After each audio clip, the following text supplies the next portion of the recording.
সাবেক সেনাপ্রধান অবসরপ্রাপ্ত লেফটেন্যান্ট জেনারেল হারুনুর রশিদের মরদেহ উদ্ধার হয়েছে চট্টগ্রাম ক্লাব থেকে এবং এ বিষয়ে আমাদের সহকর্মী মামুনুর রশিদ অফি খোঁজ খবর রাখছেন। অফি, কিভাবে এই সাবেক সেনাপ্রধানের মৃত্যু হলো, কারণ সম্পর্কে কিছু জানতে পারলেন কিনা?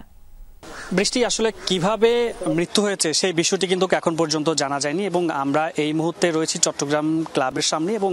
যেই গেস্ট হাউসের সামনে তিনি মৃত্যুবরণ করেছেন সেই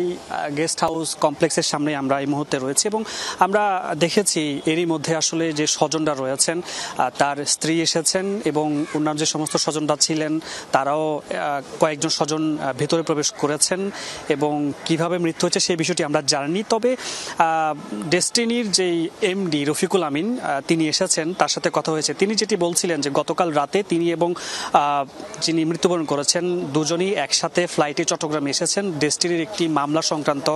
বিষয়ে হাজিরা দেওয়ার জন্য চট্টগ্রাম আদালতে এসেছিলেন এবং সেই আদালতে আজকে সকাল 10টায় তাদের হাজিরা দেওয়ার কথা ছিল। এর আগেই অর্থাৎ রফিকুল আমিন তিনি আগে থেকেই চট্টগ্রাম আদালতে সেখানে উপস্থিত ছিলেন এবং সকাল 10টা যখন হয়েছে তখন তিনি যখন যাননি আদালতে, সেই সময়টাতে যখন কল দেয় তখন জানতে পারেন যে তিনি আসলে মৃত্যুবরণ করেছেন। সেই খবরটি পেয়ে রফিকুল আমিন, আমরা তার সাথে কথা বলেছি, তিনি এই তথ্যটি আসলে জানিয়েছেন এবং পুলিশ এরই মধ্যে ভেতরে প্রবেশ করেছে এবং কি কারণে মৃত্যুবরণ করেছে সেই বিষয়টি এখন পর্যন্ত জানা যায়নি। বর্তমানে ঘটনাস্থলেই কোতোয়ালি থানা পুলিশ এবং সিআইডির একটি পর্যবেক্ষণ করছে এবং তার মৃত্যুর কারণ,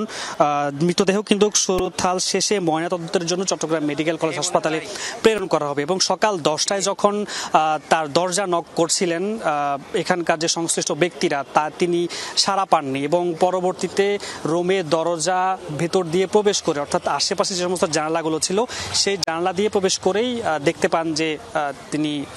শুয়ে আছেন এবং পরবর্তীতে যখন চিকিৎসক আসে, এই চিকিৎসক আসার পর তাকে আসলে মৃত ঘোষণা করে। সবকিছু মিলিয়ে আমরা বলতে পারি, আমরা দেখতে পাচ্ছি এই মুহূর্তে সিআইডি যে একটি